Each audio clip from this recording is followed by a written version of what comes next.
శ్రీ గురుదేవదత్త.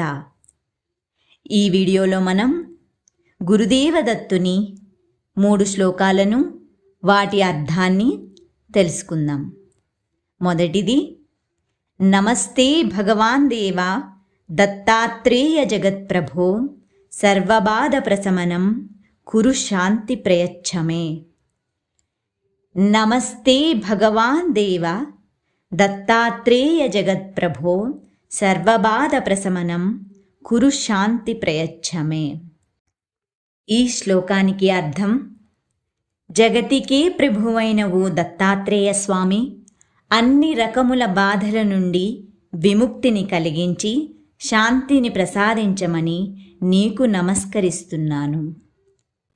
తరువాతి శ్లోకం, శ్రీ దిగంబర దిగంబర శ్రీపాదవల్లభ దిగంబర. శ్రీ దిగంబర దిగంబర శ్రీపాదవల్లభ దిగంబర. ఈ శ్లోకం యొక్క అర్థం, అనంత విశ్వాన్ని వస్త్రంగా ధరించి శ్రీపాదవల్లభుడు దయతో మరియు తేజస్సుతో ప్రతి చోటా సంచరిస్తూ అందరినీ అనుగ్రహిస్తాడు. తరువాతి శ్లోకం, సర్వ అపరాధనాశాయ సర్వపాపహరాయ చ దేవదేవాయ దేవాయ శ్రీ దత్తాత్రేయ నమోస్తుతే. సర్వ అపరాధనాశాయ సర్వపాపహరాయ చ దేవదేవాయ దేవాయ శ్రీ దత్తాత్రేయ నమోస్తుతే.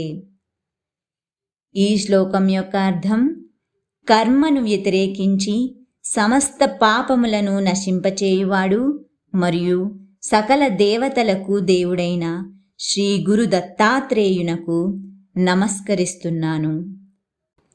ఈ శ్లోకాలను జపించడం ద్వారా అన్ని రకముల రోగాలను, అస్వస్థతను, మానసిక చింతను, పితృదోషాల నుంచి వచ్చే ప్రభావం నుండి ఉపశమనం కలుగుతుంది.